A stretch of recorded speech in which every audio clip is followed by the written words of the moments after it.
In this lecture, we will discuss about clone by clone sequencing. So, during clone by clone sequencing, a map of each chromosome of the genome is made before the DNA is split up into fragments ready for sequencing.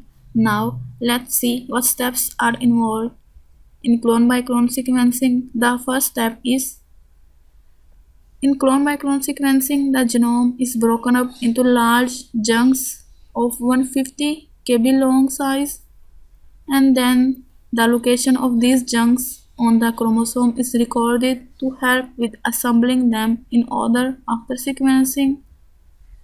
And then these fragments are inserted into bacterial artificial chromosome and put inside the bacterial cells to grow.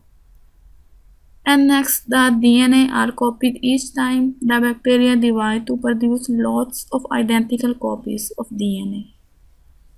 And the DNA in the individual bacterial clone is then broken down into even smaller overlapping fragments, and each fragment is 500 base pair long so that they are more manageable size for sequencing.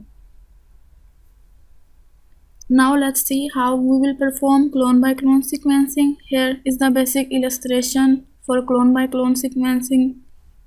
Let's understand these steps one by one. First, the PCR amplifies gene of interest in plasmid, and then we will perform restriction enzyme digestion. Here, digestive reaction will cut gene of interest out of plasmid using specific restriction enzyme, and the bacteria is grown for a brief period of time in lysogenic growth.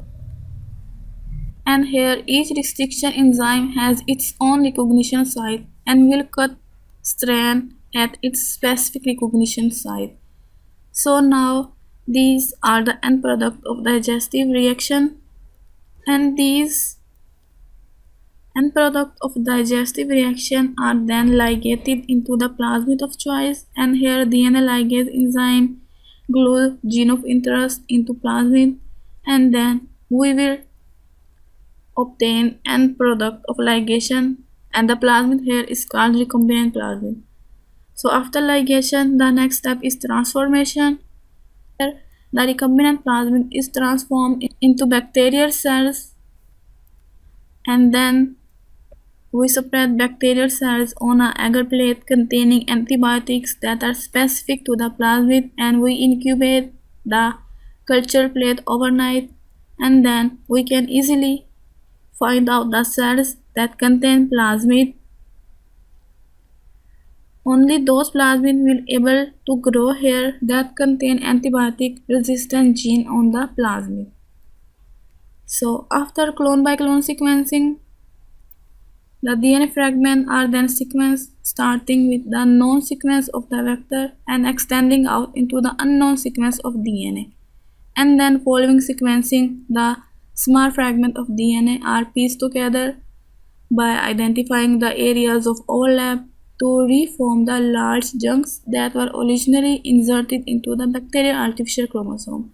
And the assembly is carried out by using computer, which will spot areas of overlap and piece the DNA sequence together. And by following the map constructed at the beginning, the large chunk can be assembled back into the chromosome as part of the complete genome sequence. And the clone by clone approach was used during 1980s and 1990s to sequence the genome of the nematode C. elegans and the yeast Saccharomyces cerevisiae.